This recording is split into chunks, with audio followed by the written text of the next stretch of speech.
জনাব রকিবুল হাসান শিবলি,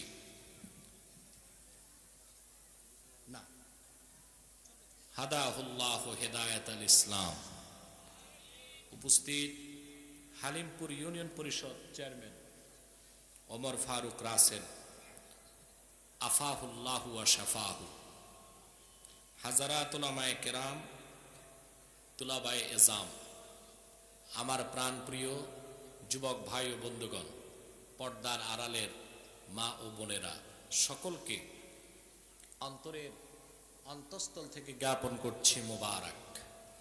সবটুকুন শুকরিয়া আল্লাহ সুবহানাহু ওয়া তাআলার জন্যে, যিনি আজকের এই মুতাবাররাক মাহফিলে আমাদেরকে আসার বসার তৌফিক মেহেরবানি করে ভিক্ষা দান করেছেন। সেজন্য আসুন আমরা সকলে একবার অবনত চিত্তে হৃদয়ের আবেগ অনুভূতি উজাড় করে সমবেত কণ্ঠে বলি আলহামদুলিল্লাহ।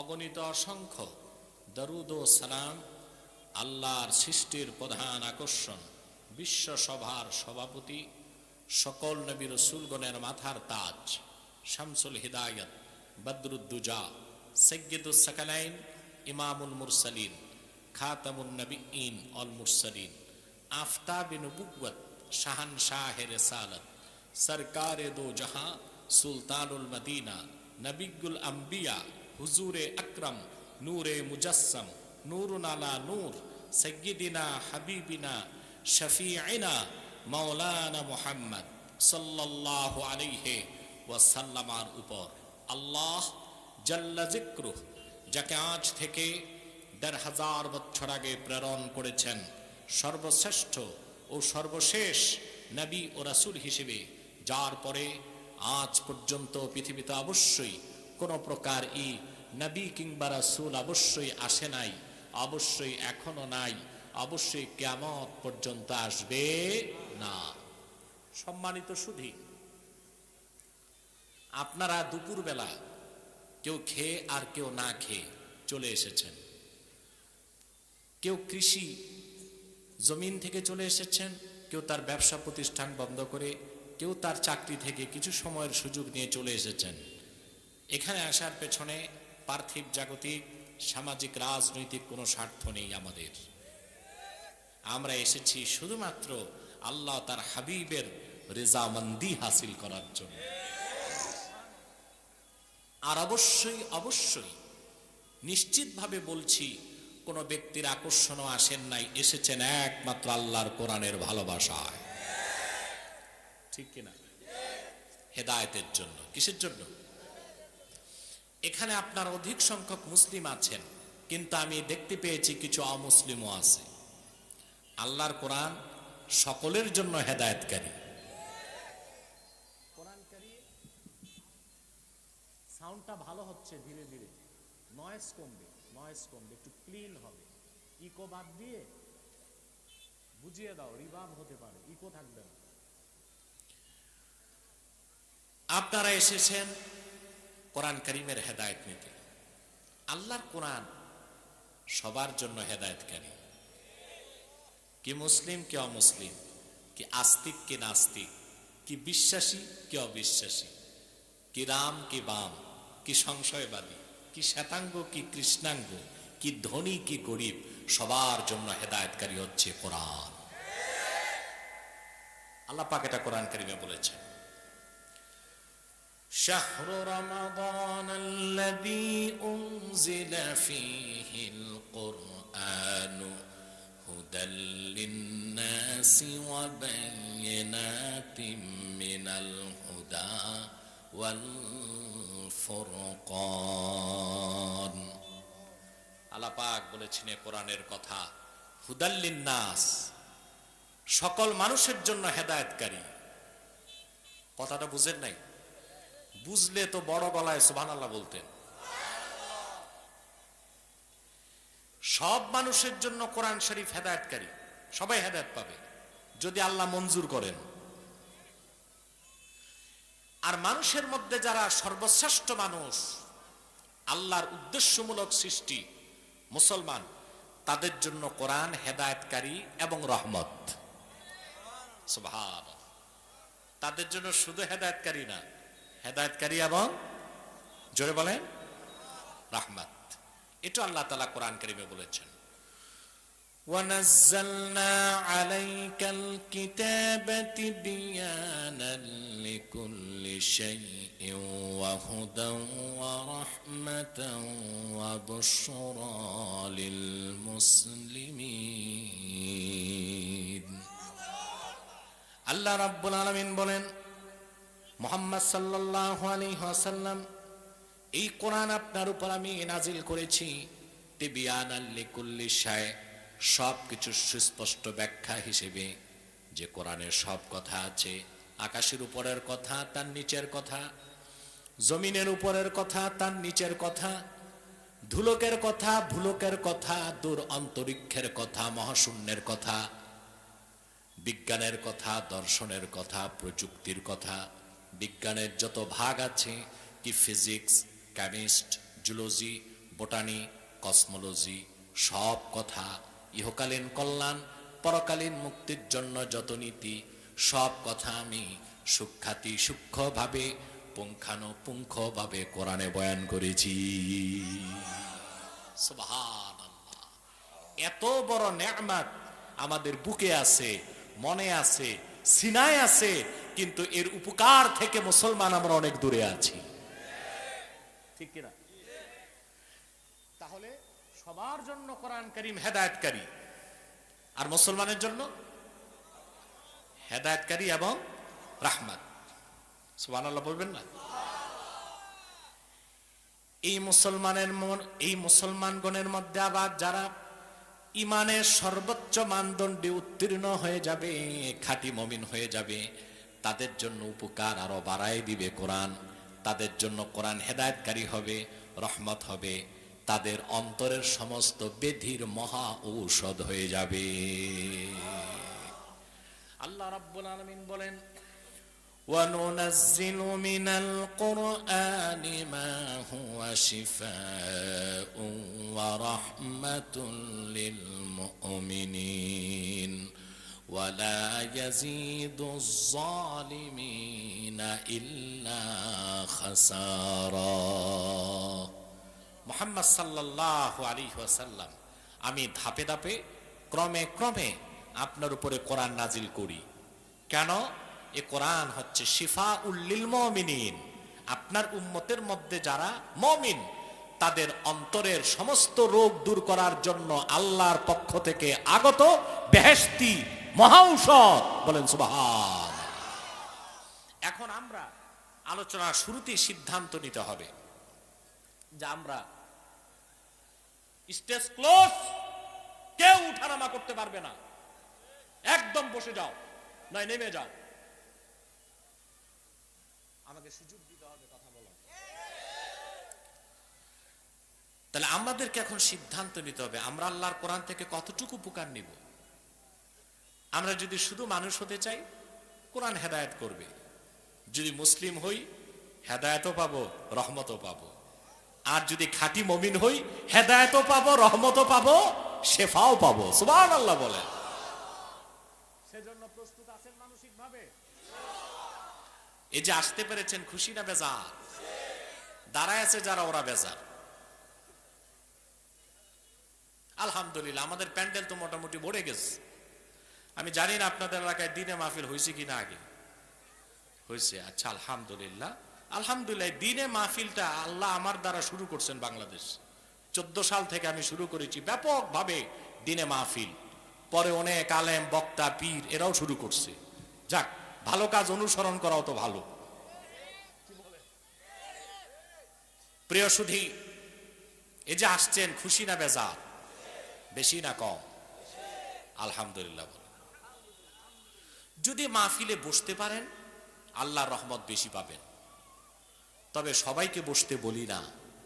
আমাদের মাহফিলে তো অমুসলিমরাও আসে, হিন্দুরাও আসে, তাদেরকে বসতে বলি না, ওরা লজ্জা পায়। আমরা চাই ওরা যেভাবে আছে ওভাবে দাঁড়াক, কোরআন শরীফ শুনুক। ওই রকম অমুসলিম ছাড়া মুসলমান ভাই যারা আছেন, তারা তো অন্তত বসে যান।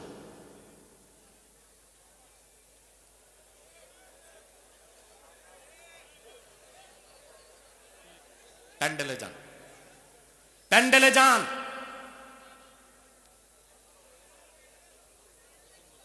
মানুষের কত বদ খাসলত, প্যান্ডেল থাকতে বাইরে বসবে।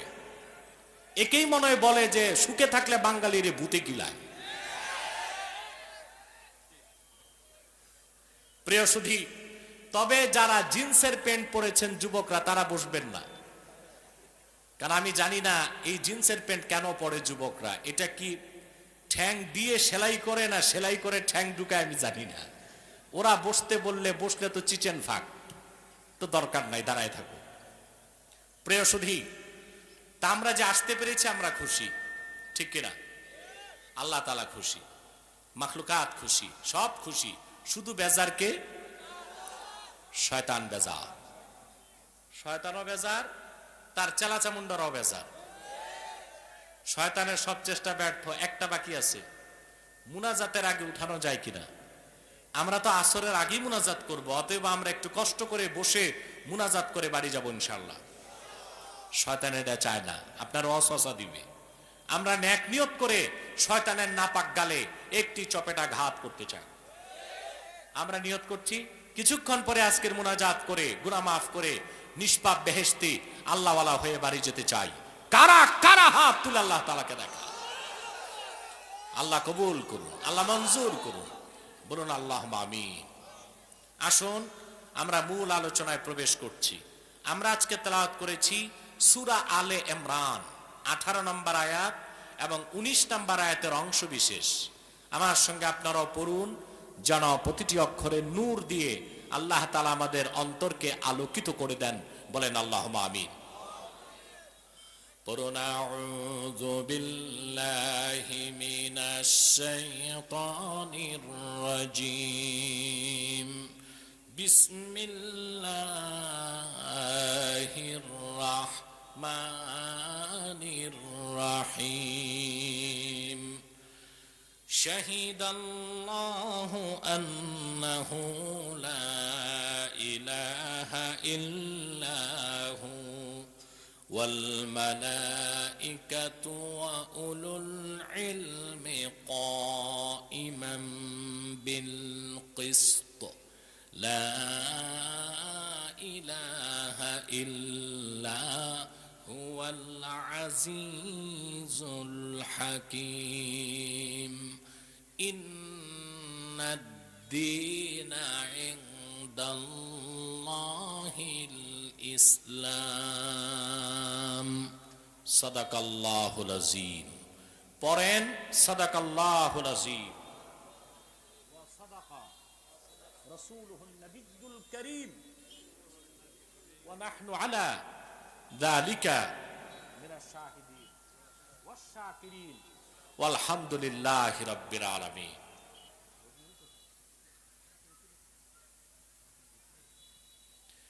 আল্লাহ তাআলা সূরা আলে ইমরান 18 নম্বর আয়াতে বলেন, শাহিদ আল্লাহ, আল্লাহ নিজে সাক্ষী দেন, লা ইলাহা ইল্লাহু, তিনি ছাড়া কোনো ইলাহ নাই, কোনো মাবুদ নাই। সুবহানাল্লাহ। সাক্ষীটা কার? সাক্ষী না, সাক্ষ্যটা কার? কার পক্ষে? নিজের পক্ষে। সুবহানাল্লাহ। আল্লাহ সাক্ষ্য দিলেন নিজের পক্ষে, যে আল্লাহ সাক্ষ্য দেন নিশ্চয় আল্লাহ ছাড়া কোনো মাবুদ নাই। ওয়াল মালায়েকা, সমস্ত ফেরেশতাগণ একথা সাক্ষী দেন আল্লাহ ছাড়া কোনো মাবুদ নাই।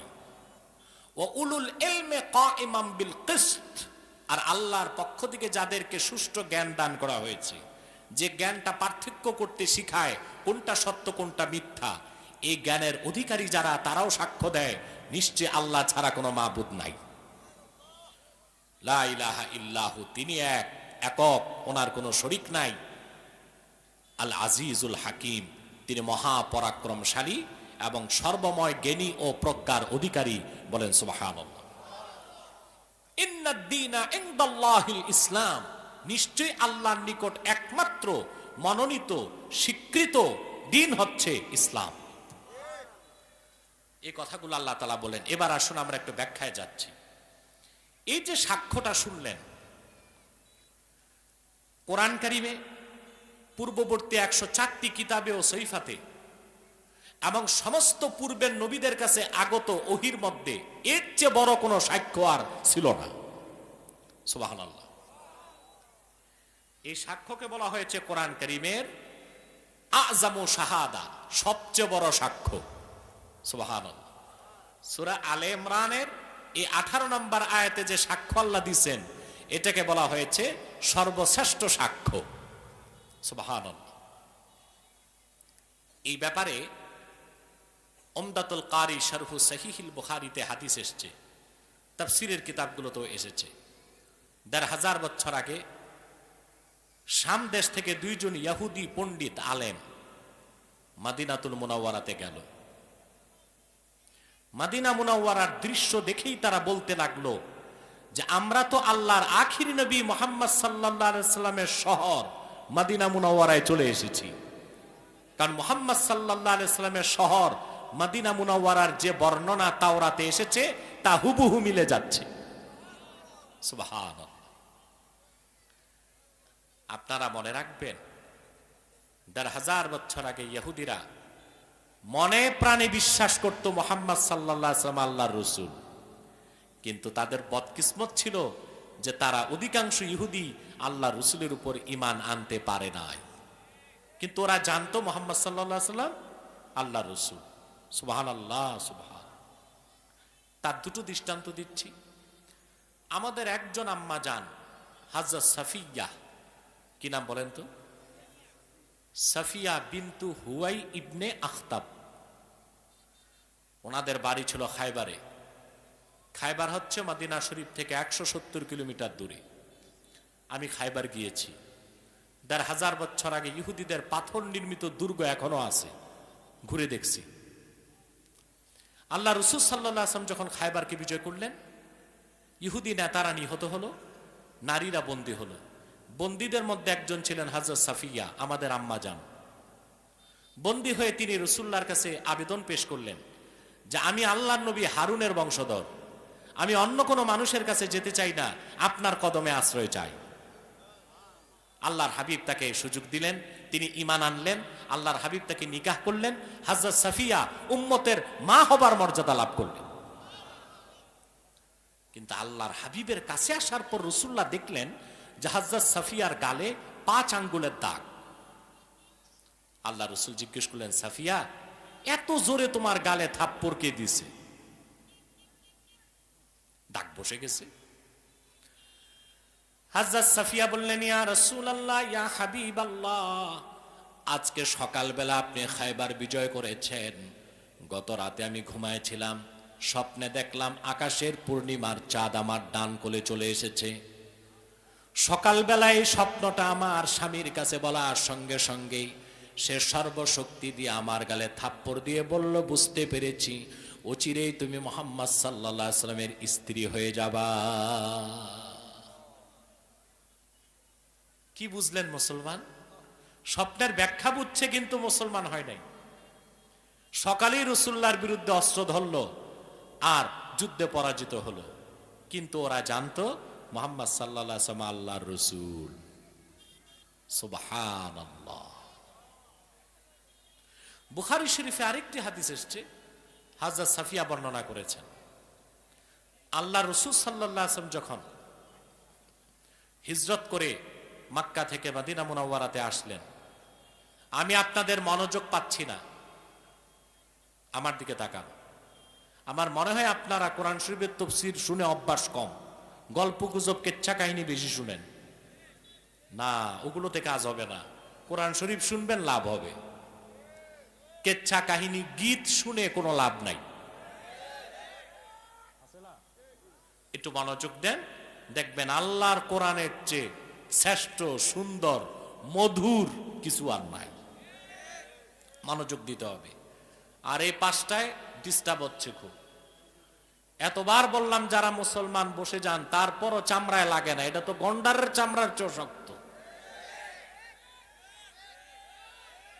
বসে, একদম বসে যান।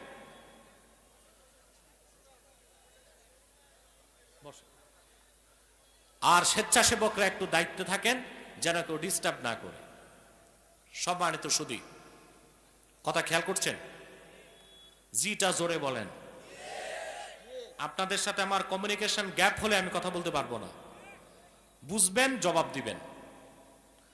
হযরত সাফিয়া বলেন, রাসূলুল্লাহ সাল্লাল্লাহু আলাইহি ওয়াসাল্লাম যখন মক্কা থেকে হিজরত করে মদিনা মুনাওয়ারাতে আসলেন, আল্লাহ রসুলকে দেখার জন্য গেলেন আমার বাবা আর আমার চাচা, দুইজন সেই কালে ইহুদিদের শ্রেষ্ঠ পণ্ডিত, তাওরাত কিতাবের পারদর্শী।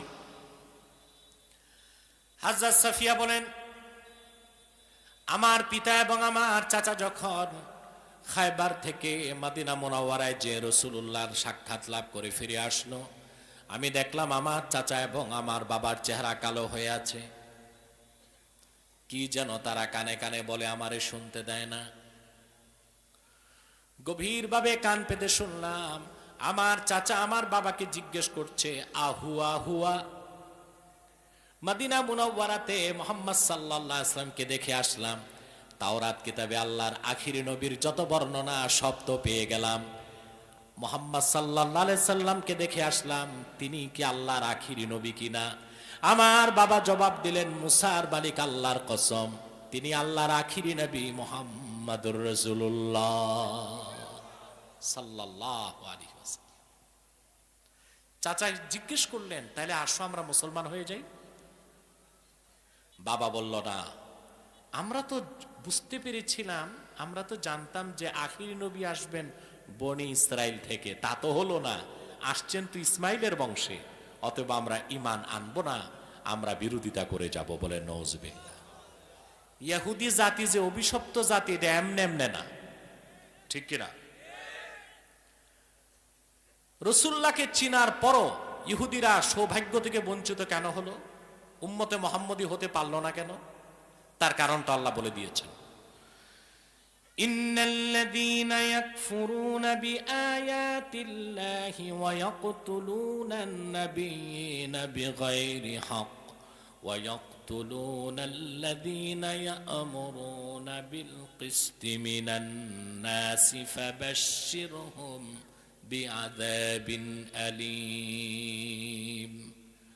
এই কুখ্যাত ইহুদিরা আল্লাহর পক্ষ থেকে আসা প্রচুর নবীকে হত্যা করছে।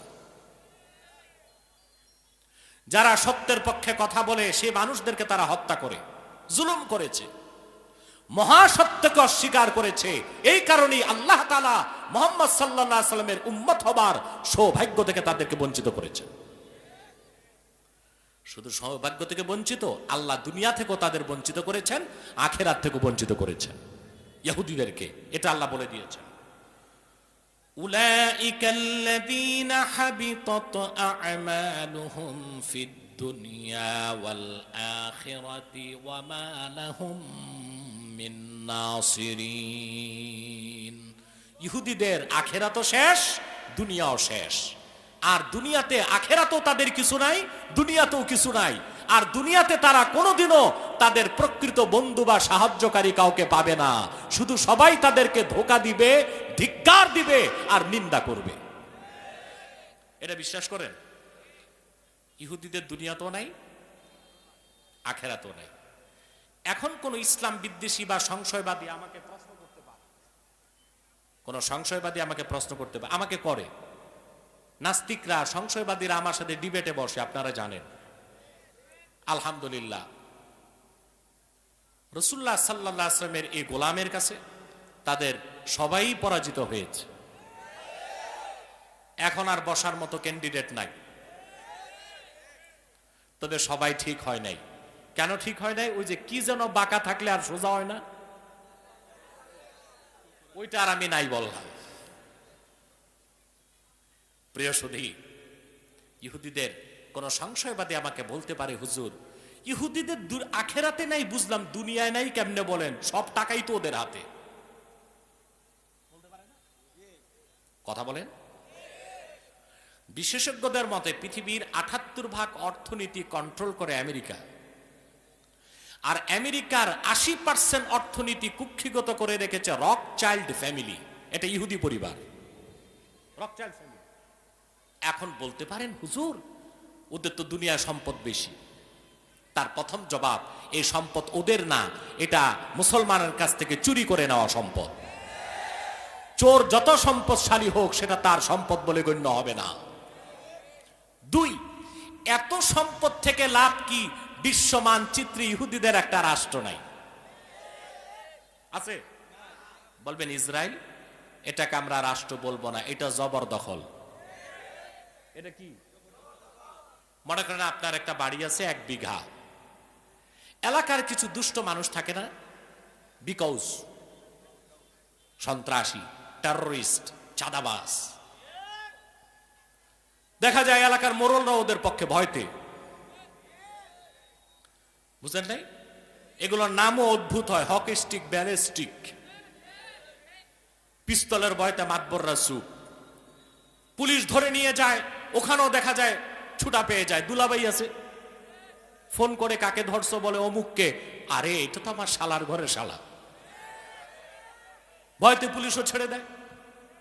এইরকম কিছু মানুষ সারা বাংলাদেশে আছে। এইরকম একজন এসে আপনার বাড়ির 10% জায়গা দখল করে 4 তলা একটা বিল্ডিং করছে। বাড়ি কার? ওর না আপনার? আপনার বাড়ি ও জবরদখল করছে। ইসরায়েল নামক রাষ্ট্রকে স্বীকৃতি দেওয়া যাবে না। ফিলিস্তিন হচ্ছে যুগ যুগ ধরে আরবি মুসলমানদের জন্মভূমি। বিশ্ব সভ্যতার সবচেয়ে বড় শত্রু ব্রিটেন চক্রান্ত করে ইসরায়েল নামক অবৈধ রাষ্ট্রকে ফিলিস্তিনে জায়গা দিয়েছে। আজ হোক কাল হোক বিশ্ব মানচিত্র থেকে ইসরায়েল নামক জারদ রাষ্ট্রের অস্তিত্ব মুছে যাবে ইনশাআল্লাহ।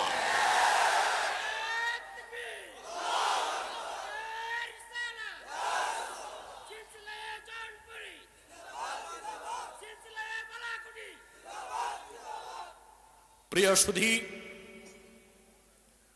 তাহলে ইহুদিদের দুনিয়াতেও কিছু নাই, আখেরাতেও কিছু নাই। আল্লাহ আরেকটা কথা বলছেন, ওমা লাহুম মিন নাসিরিন, ওদের কোনো সাহায্যকারী নাই। আখেরাতে তো নাই, দুনিয়াতেও কি সাহায্যকারী আছে? নাই। 1917 সালে ব্যালফোর চুক্তির মাধ্যমে ইসরায়েল নামক রাষ্ট্রের গোড়াপত্তন করা হয়।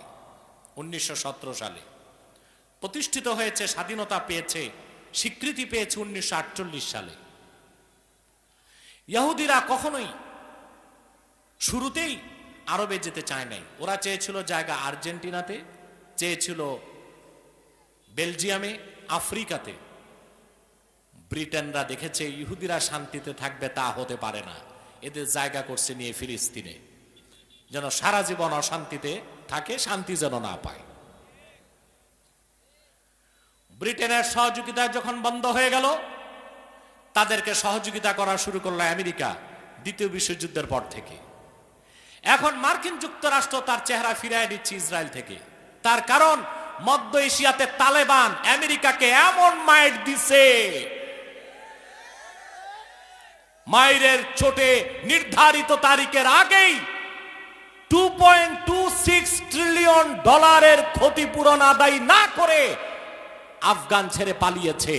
এখন তার নিজের অস্তিত্ব সংকটে আছে, ইসরায়েলকে সাহায্য করার আর সাহস তার নাই, ঠিক কিনা বলেন? ওমা লাহুম মিন নাসিরিন, তাদের কোনো সাহায্যকারী নাই, ঠিক কিনা বলেন? ইহুদিদের মধ্যে খুব কম সংখ্যক লোক 1500 বছর আগে মুসলমান হয়েছিল। এইরকম 2 জন ইহুদি শাম দেশ থেকে মদিনাতুল মুনাওয়ারাতে গেল। কথা বুঝতেছেন? শাম চিনতে পারছেন? শাম 4টা রাষ্ট্রকে হাদিসে শাম বলা হয়েছে।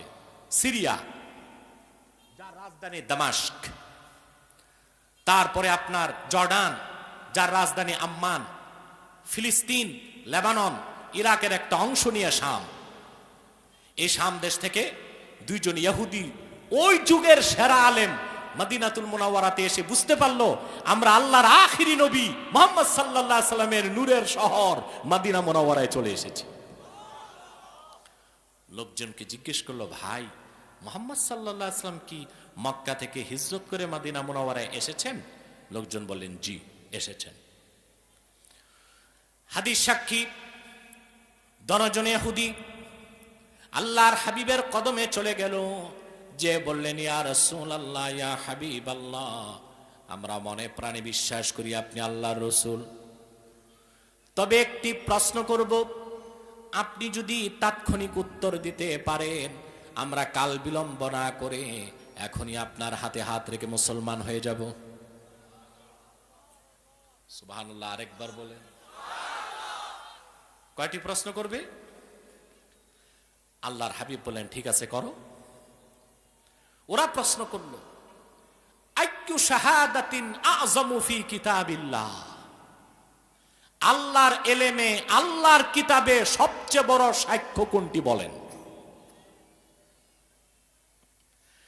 হাদিস সাক্ষী সেই দুই ইহুদির প্রশ্ন করতে দেরি হলো, কিন্তু আল্লাহর পক্ষ থেকে জিবরিল আসতে দেরি হলো না। সঙ্গে সঙ্গে আল্লাহ তাআলা সূরা আলে ইমরানের 18 নম্বর আয়াত নাজিল করে দিলেন, শাহিদাল্লাহু আন্নাহু লা ইলাহা ইল্লা হুয়া ওয়াল মালাইকাতু ওয়া উলুল ইলমি কাইমান বিল কিসতি লা ইলাহা ইল্লা হুয়াল আজিজুল হাকীম। এই আয়াত কেন নাজিল হলো তা তো বুঝতে পারছেন? কথা বলেন। আল্লাহ সাক্ষ্য দিলেন যে সবচেয়ে বড় সাক্ষ্য হচ্ছে আল্লাহ নিজে সাক্ষী দেন, সাক্ষ্য দেন আল্লাহ ছাড়া কোনো মাবুদ নাই। সমস্ত ফেরেশতারা এই কথা সাক্ষ্য দেয়, সমস্ত জ্ঞানীগণ এই কথা সাক্ষ্য দেয়। এই কথার উপরে কোনো কথা নাই। সবচেয়ে সত্য, মহাসত্য এটাই, লা ইলাহা ইল্লাল্লাহ, আল্লাহ ছাড়া কোনো মাবুদ নাই। এখন খুব ভালো করে বুঝেন কিছু সূক্ষ্ম বিষয়। আল্লাহ ছাড়া কোনো ইলাহ নাই, এটার জন্য সাক্ষী লাগবে। কিন্তু আল্লাহ যে একজন আছেন এটার জন্য কোনো সাক্ষ্য দরকার নাই, সাক্ষীরও দরকার নাই, কোনো প্রমাণ দরকার নাই। বিনা সাক্ষী ও প্রমাণে সৃষ্টি এই কথা বলতে বাধ্য, আমার একজন স্রষ্টা আছে, তিনি আল্লাহ। তিনি কে?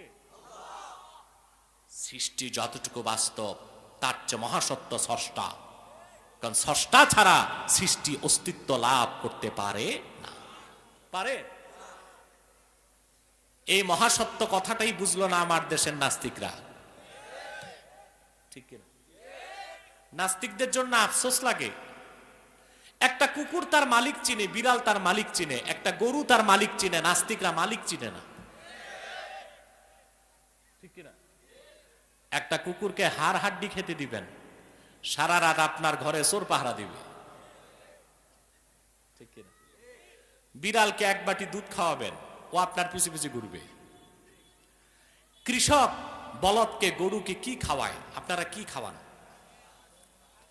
আতপ চালের ভাত, সোনা মুগের ডাল, পদ্মার ইলিশ, কথা খড় ভুসি, ফ্যান আর তুষি।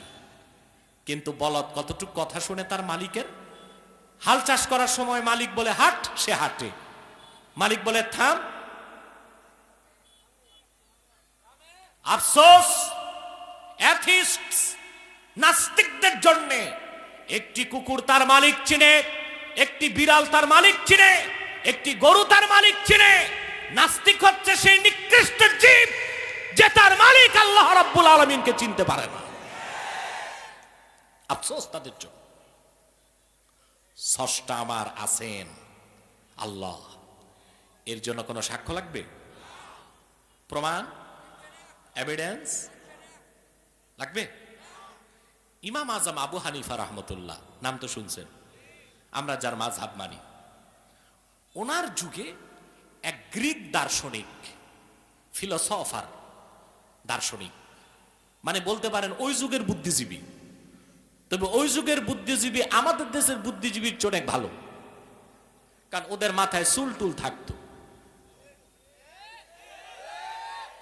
আর এখনকার বুদ্ধিজীবী দেখি একেবারে সাফা চাট, স্টেডিয়ামের মতো সাফ, মাথার বাইরেও কিছু নাই, ভিতরেও কিছু নাই।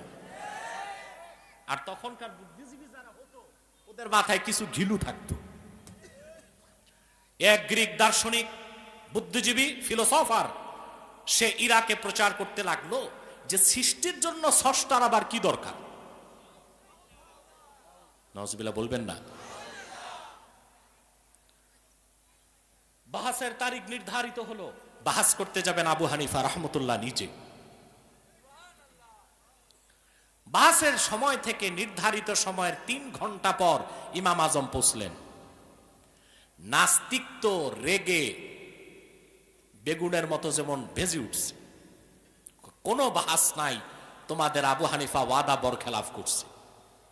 আবু হানিফা ওয়াদা বরখেলাফ করছে, এটা বড় গুনাহ হয়ে গেছে, তার যে ঈমান নাই খবর নাই। এরকম কিছু মানুষ আমাদের সমাজও আছে, 1 ওয়াক্ত নামাজ পড়ে না, 6 ওয়াক্ত মদ খায়, দূরবীনটা ইমাম সাহেবের দিকে, দোষ ধরে ইমাম সাহেবের। আর মসজিদে বেশি কথাই বলে তারা যারা 5 ওয়াক্ত নামাজ পড়ে না, শুধু জুমার নামাজ পড়ে। ঠিক কিনা? মনে রাখবেন মুসলমান, আপনার ইমাম, আপনার নেতা অন্যায় ভাবে কোন মানুষ যদি তারা থ্রেট করে, ওই রকম বেয়াদব মুসল্লিকে কলার ধরে মসজিদ থেকে বের করে দিবেন। কারণ আপনার নেতার সম্মান রক্ষার দায়িত্ব আপনার। তবে ইমাম মানুষ, তার ভুল হইতে পারে, সে ভুলটা একজন আলেম ধরবে। কোন আলেম তার ভুল ধরবে, তাকে সংশোধনের সময় দিবে, সংশোধন না হলে তার চাকরি বাদ। কিন্তু সকাল বিকাল সেক্রেটারি আর সভাপতির কথায় চাকরি থাকবে আর থাকবে না, ওই সুযোগ আর বাংলাদেশে দেওয়া হবে না। ইমামদেরকে সমাজে সর্বোচ্চ মর্যাদা সম্মান দিতে হবে। পারবেন না ইনশাআল্লাহ?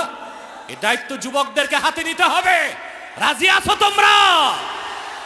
আল্লাহ কবুল করুক, আল্লাহ মঞ্জুর করুক, বলুন আল্লাহুম্মা আমিন।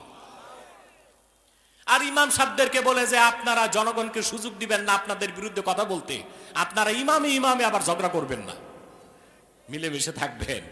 আপনাদের মধ্যে যদি কোনো দ্বন্দ্ব হয়, তা নিজেরা বসে বড় কোনো আলেমের তত্ত্বাবধানে সমাধান করবেন। পারবেন না ইনশাআল্লাহ? প্রিয় ভাই বন্ধুগণ,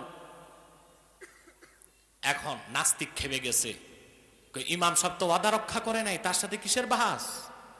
ইমাম আজম বললেন, ঠিক আছে বাহাস দরকার নাই, 3 ঘন্টা দেরি যে কেন হয়েছে তা কি বলবো? নাস্তিক বলেন।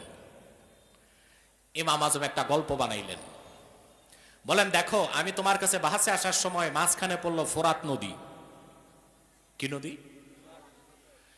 দাঁড়িয়ে আছি, দেখি কোনো নৌকা নাই, পার হবো কেমনি চিন্তা করতেছি। চিন্তা করতে করতে আমার প্রয়োজনের তাগিদে দেখলাম হঠাৎ নদীর পারে একটা গাছ হয়ে গেছে। আন্দাজে সুবহানাল্লাহ কইেন না, আগে শোনেন কি হয়ে গেছে। দাঁড়াইছি, এখন গাছ তো হইলো ভালো কথা, আমার তো প্রয়োজন নৌকা। হঠাৎ দেখি করাত ছাড়া গাছটা তক্তা হয়ে গেছে। তারপরে কারিগর নাই, মিস্ত্রি নাই, তক্তা জোড়া লেগে একটা নৌকা হয়ে গেছে। তারপরে আরো মজার কথা, লগি ছাড়া, বৈঠা ছাড়া, মাঝিমাল্লা ছাড়া আমি নৌকায় উঠলাম, নৌকা আমার ওপার থেকে এপার নিয়ে আসছে। নাস্তিক জনগণকে কয়, দেখছেন ইমাম সাহেবের মাথা কতটুকু নষ্ট হয়েছে? মানুষের প্রয়োজনে নিজে নিজে গাছ হতে পারে, তাও আবার করাত ছাড়া কাটতে পারে, তাও আবার তক্তা হয়, তাও আবার মিস্ত্রি ছাড়া নৌকা হয়, তাও আবার মাঝিমাল্লা ছাড়া নৌকা পার হতে পারে। ইমাম আবু হানিফা বললেন, রে নাস্তিক, কারিগর ছাড়া যদি নৌকা হতে না পারে, মাঝিমাল্লা ছাড়া যদি নৌকা চলতে না পারে, এই আকাশ, এই জমিন, এত দুবাইয়ের মাঝে যা কিছু আছে, নদী নালা, গাছপালা, তরুলতা, পাহাড় পর্বত, জোয়ার ভাটা, এই আকাশ, এই জমিন, এই মহাশূন্য, এই গ্রহ নক্ষত্র, গ্রহণপুঞ্জ, নিহারিকা, ধূমকেতু, এই বিশাল বিশ্ব জগৎটা কারিগর ছাড়া কেমনে এমনে এমনে হয়ে যায়? এই সব কিছু যিনি সৃষ্টি করেছেন তিনি স্রষ্টা আল্লাহ রাব্বুল আলামিন।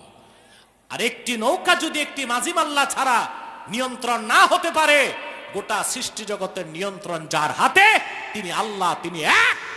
তার নেতৃত্ব ও কর্তৃত্ব ছাড়া বিশ্বজগৎ চলতে পারে না। নাস্তিক তৎক্ষণাৎ গ্রিক দার্শনিক ইমাম আজমের কাছে তওবা করে মুসলমান হয়ে গেল।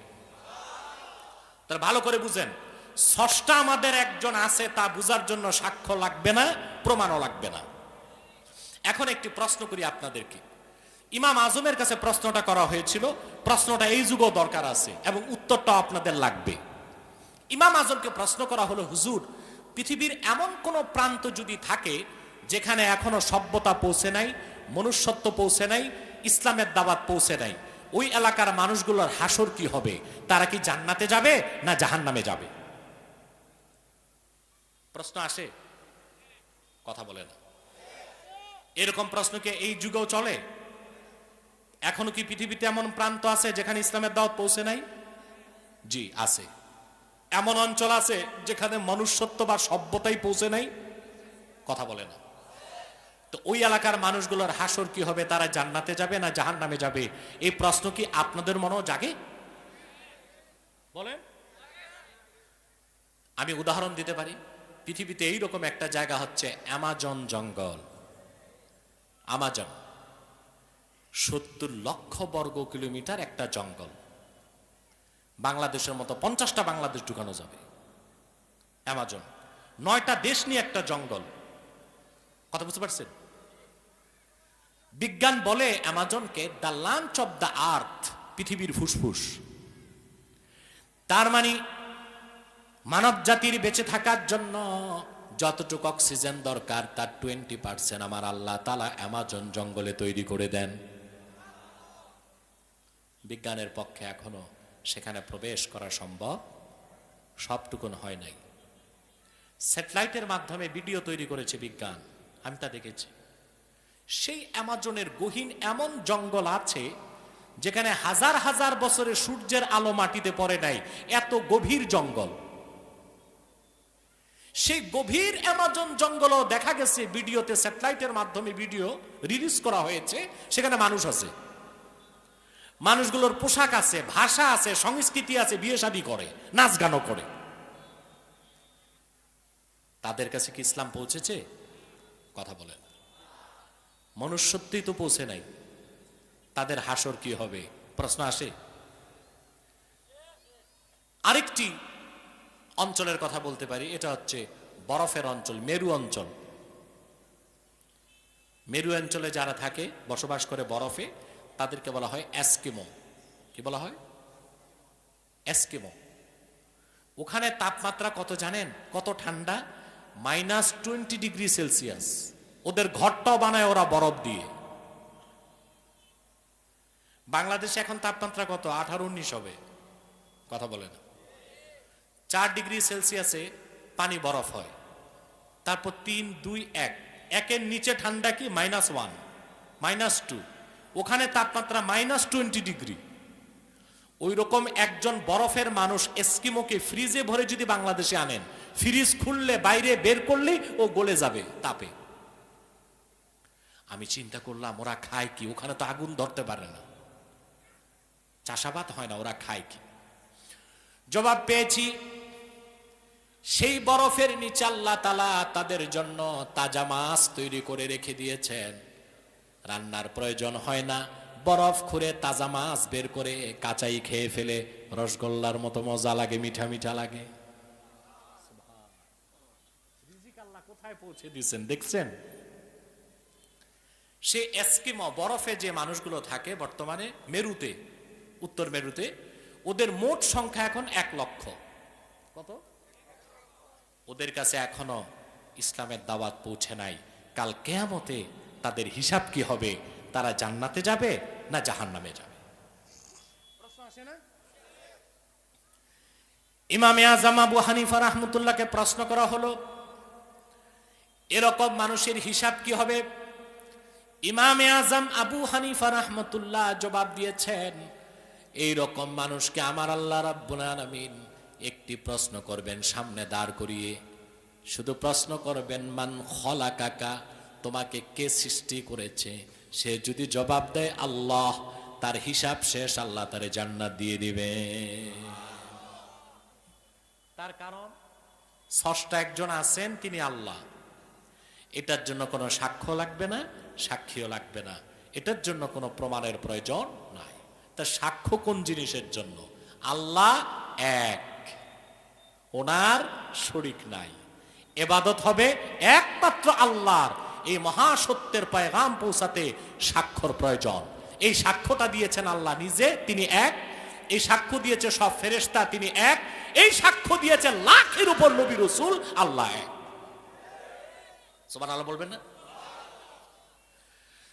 লক্ষাধিক নবী রাসূল সাক্ষী দিয়েছেন লা ইলাহা ইল্লাল্লাহ, আল্লাহ ছাড়া কোনো মাবুদ নাই।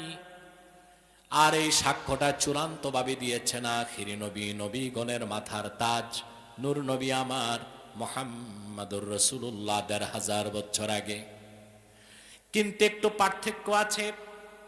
লাখের উপর নবী দাওয়াত দিয়েছেন, সাক্ষ্য দিয়েছেন আল্লাহ ছাড়া কোনো মাবুদ নাই। সব নবী আল্লাহর কথা কানে শুনেছেন, কোনো একজন নবী আল্লাহকে চোখে দেখেন নাই। কিন্তু নবীগণের মাথার তাজ মুহাম্মদ সাল্লাল্লাহু আলাইহি ওয়াসাল্লাম, আল্লাহ এক কথা সাক্ষ্য দিয়েছেন, আল্লাহর কথা কানেও শুনেছেন, আমার আল্লাহকে চোখেও দেখেছেন। আপনারা জানেন কানে শুনে সাক্ষী দেওয়া আর চোখে দেখে সাক্ষী দেওয়ার মধ্যে পার্থক্য আছে। লাখের উপর নবী সাক্ষ্য দিয়েছেন আল্লাহ এক, শুধু কানে শুনে। আর আমার নূর নবী সাক্ষী দিয়েছেন আল্লাহ এক, কানেও শুনেছেন আল্লাহর কথা, আল্লাহকে চোখেও দেখেছেন। সেজন্য লক্ষাধিক নবী রাসূলের সাক্ষ্য এক পাল্লায় দিল, আমার নূর নবীর সাক্ষ্যের ওজন হবে না। হবে? আফসোস মুসলমান, তোমরা উম্মত হইছো রাসূলুল্লাহ ঠিক, কিন্তু আমার নূর নবীর সম্মান মর্যাদা বুঝতে পারো নাই। এই জন্যই দেখা যায় রাসূলুল্লাহ শানে তোমরা বেয়াদবি করো। কিছু বেয়াদব গুস্তাখে রাসূল রাসূলুল্লাহ শানে বেয়াদবি করতেছে, আর তোমরা তাদের ভুলগুলো ধরতে পারছো না, তাদের সংশোধন করার জন্য তাকিদ দিচ্ছ না। তার কারণ আল্লাহর হাবিবের আরশচুম্বী সম্মান মর্যাদা যে কি তা তোমরা বুঝতেই পারো নাই। মনে রেখো মুসলমান, তুমি যদি আমার সাথে বেয়াদবি করো, এটা শুধু বেয়াদবি, ছোট একটা গুনাহ হবে। কিন্তু আল্লাহর হাবিব মুহাম্মদ সাল্লাল্লাহু আলাইহি সাল্লাম কিংবা আল্লাহর আরশচুম্বী শানে যদি বেয়াদবি করো, সেটা শুধু বেয়াদবি হবে না, কুফরি হয়ে যাবে। এবং ওই লোকটা কাফির হিসেবে, মুরতাদ হিসেবে তার শাস্তি হচ্ছে মৃত্যুদণ্ড। এই জন্য যত নাস্তিক ব্লগার আল্লাহ তার রাসূলের শানে বেয়াদবি করেছে, আমরা তাদের মৃত্যুদণ্ড বাংলাদেশে চাই। ঠিক কিনা বলেন? এটা মুসলমানের দাবি এবং মুসলমানের মৌলিক অধিকার। যে তার ধর্ম পালন করবে কেউ বাধা দিবে না, যে যার ধর্ম পালন করবে আমরা বাধা দিব না। কিন্তু কোন ধর্মের মানুষ সে যেই হোক, যদি আল্লাহ তার রাসূলের শানে বেয়াদবি করে, তাকে ছাড় দেওয়া হবে না, মাফ করা হবে না, মৃত্যুদণ্ডের মাধ্যমে তার শাস্তি নিশ্চিত করতেই হবে।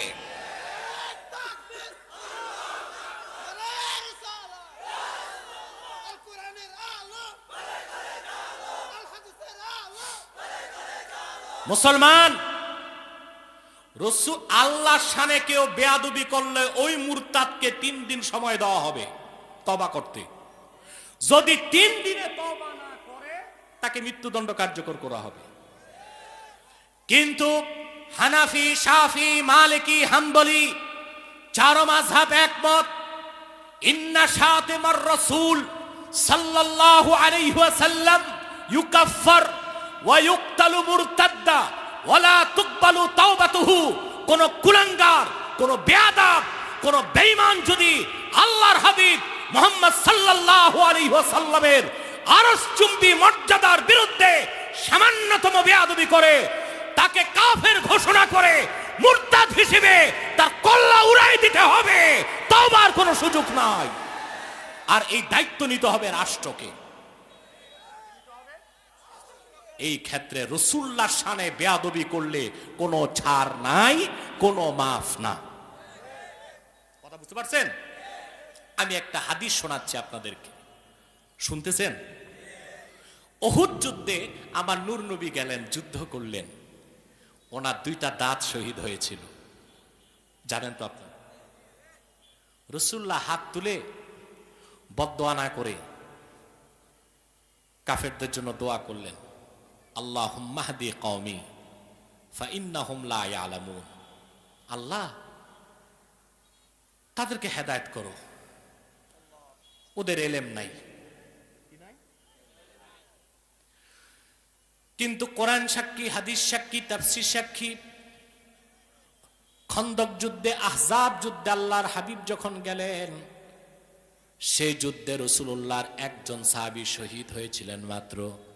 সামান্য রক্তপাতে আল্লাহ খন্দক যুদ্ধে রাসূলুল্লাহকে মহাবিজয় দান করলেন। কিন্তু যুদ্ধের তীব্রতার কারণে, ব্যস্ততার কারণে আল্লাহর হাবিব ও সাহাবীগণের আসর নামাজটা ছুটে গিয়েছিল।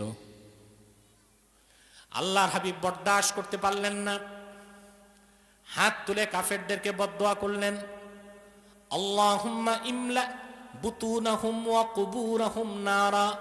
আয় আল্লাহ, যে কাফেরদের কারণে আমাদের আজকের আসর নামাজ ছুটে গেছে, সেই অপরাধের কারণে কাফেরদের কবর আর সিনাগুলোকে জাহান্নামের আগুন দিয়ে ভরপুর করে দাও। চিন্তা করেন মুসলমান, উহুদ যুদ্ধে নূর নবীর দুটো দাঁত শহীদ হয়েছে, তিনি বদদুয়া করলেন না। খন্দক যুদ্ধে আসর নামাজ ছুটে গেছে, তিনি বদদুয়া করলেন।